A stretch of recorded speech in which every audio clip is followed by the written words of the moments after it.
информации дека вашата викиндица која се наоѓа во Маврово, дворот припаѓа на државно земјиште, односно на Националниот парк Маврово. Коментирате кој се појавија динасот?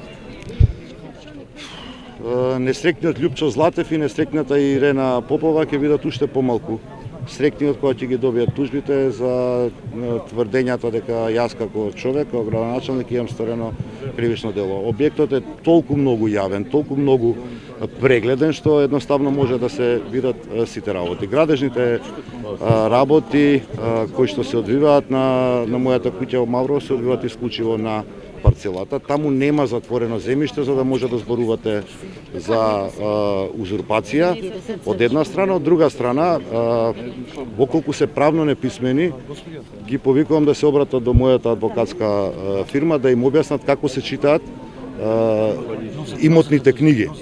Тогаш ќе разберат дека во дворот на Петре Шилегов не се мести коцка, туку се мести коцка во соседниот објект, кој што не е моја собственост и јас на вистина не знам собственикот на тој објект какви градежни активности изведува таму.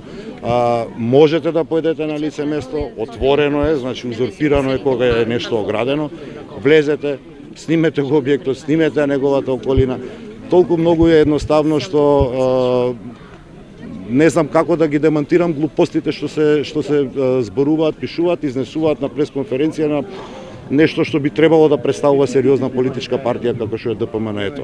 Очигледно ниту ДПМН-ето е сериозна политичка партија и очигледно дека нарачаните писанија за наводна некаква инкриминација при изградба на тој објект едноставно не одат во прилог. Градежни активности не се одвиваат на државно земјиште.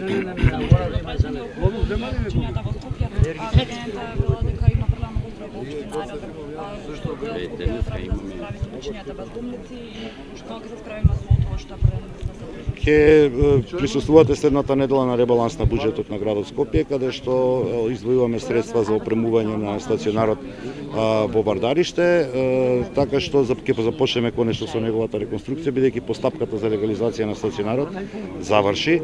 Инспекцијските служби на град Скопје се секогаш доставни и се присутни на терен на дојава на граѓани во случај да имаме немил настан како што е фрлање на отров на животни скитници, иако тоа не е исклучива градска надлежност, затоа што станува збори за кривично дело и таквите дојави, да, ние ги примаме и ги проследуваме и до Министерството за внатрешни работи и до јавното обвинителство, бидејќи градот Скопје не е орган кој што ги гони сторителите на кривични дела.